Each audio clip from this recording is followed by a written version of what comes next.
Good morning, kindred spirits. Trying something new, a new app on my phone so that I can become more mobile for future interviews. I have so many people I want to interview whose input I value, whose ideals I really am captivated by. I may not always agree with some of my guests that will be up and coming, but it doesn't mean that I don't respect their opinion. I value their insight. And the people listening to me aren't going to always agree with me. So I really need to have a variety of subjects, in my opinion. So I'm trying out this Riverside app. Eventually, we might be able to include video, which I'm sort of looking forward to, but not because I don't like seeing myself on video. To be honest with you, I don't even like hearing myself speak. But at the same time, I give myself grace and I acknowledge that, my grammar can be um, incorrect. I acknowledge that my pronunciation is often incorrect, but that's who I am. This is where I came from, the southeastern part of Tennessee.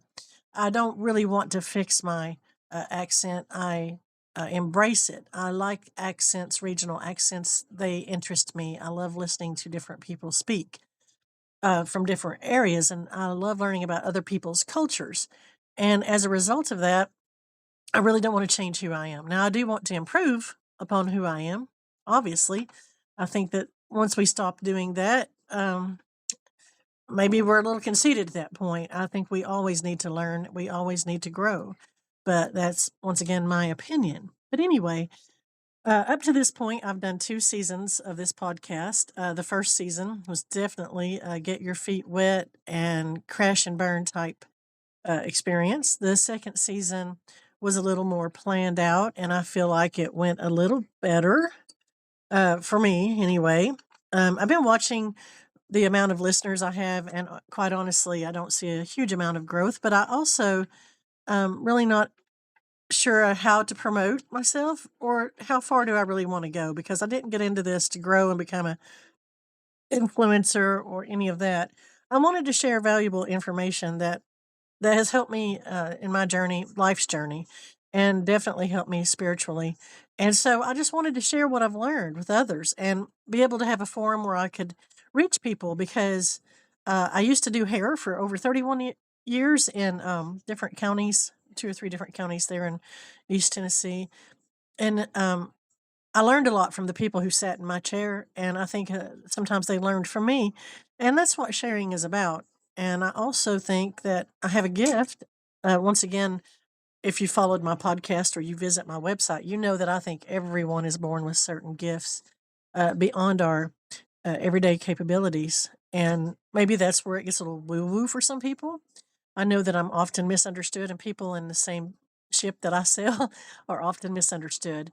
And I really don't like labels, but if I were to define myself, I'm a spiritualist. Uh, I tinker with a lot of different things that overlaps a lot of different ideologies, if I can even say that.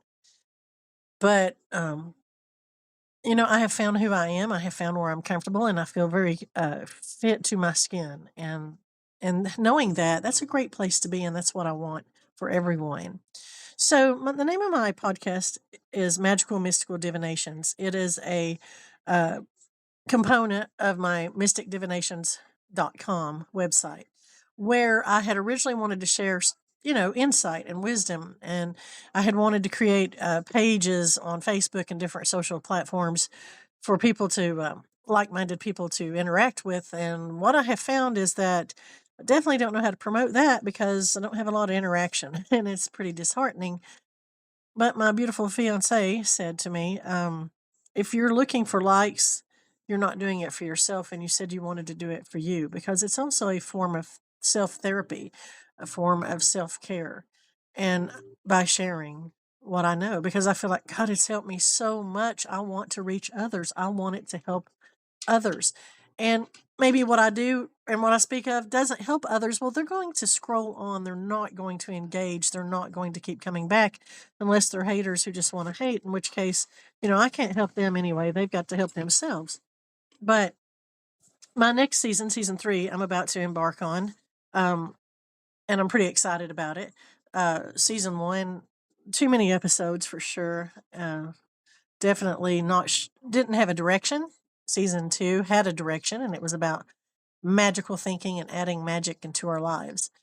So I took that from the magical mystical divinations. That's the first word of my podcast. We got to bring some magic into this. Well, mystical is the second word. And so that's what season 3 is going to be about, is mysticism. So let me just define it. It's kind of crazy. It depends on where you look, but this is the Oxford Language Dictionary. Says mysticism is the belief characterized by self-delusion or dreamy confusion of thought, especially when based on the assumption of occult qualities or mysterious agencies. Well, I might disagree with that, but whatever. If self delusion and dreamy confusion is what I'm about, then hey, it's getting me through hard times. It has gotten me. It has got, hell, I can't even say that.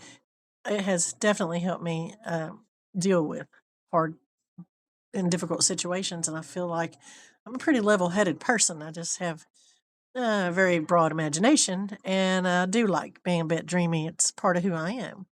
But as a noun, belief that union with or absorption into the deity or the absolute or the spiritual apprehension of knowledge inaccessible to the intellect may be attained through contemplation and self surrender. Well, in simple words, mysticism is the belief in a direct personal experience of God or a higher power, often through contemplation and introspection, rather than relying solely on logic or rituals.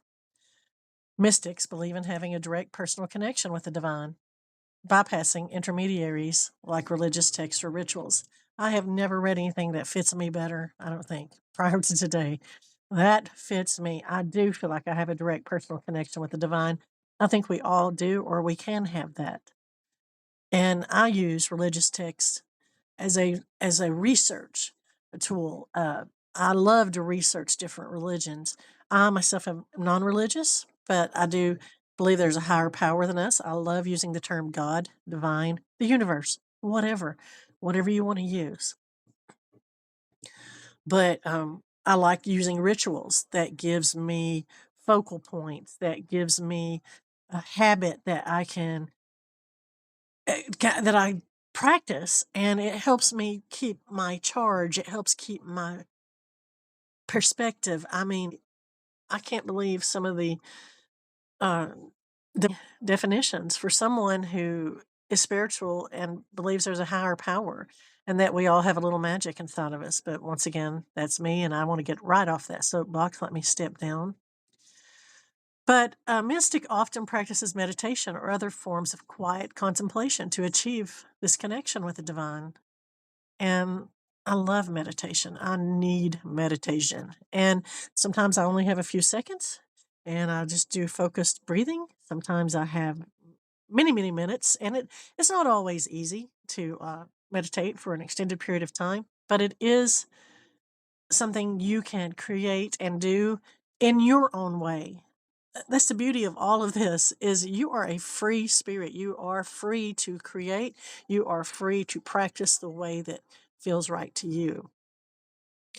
Um, Mysticism goes beyond logic and science, but mysticism often involves a sense of mystery and wonder, going beyond what can be explained through reason or logic. And I'm sorry, why do you have to have an explanation for everything? Why can it not just be because it feels right? It feels good. Why? So that's what I want to explore in season 3. And hopefully I'll stay on task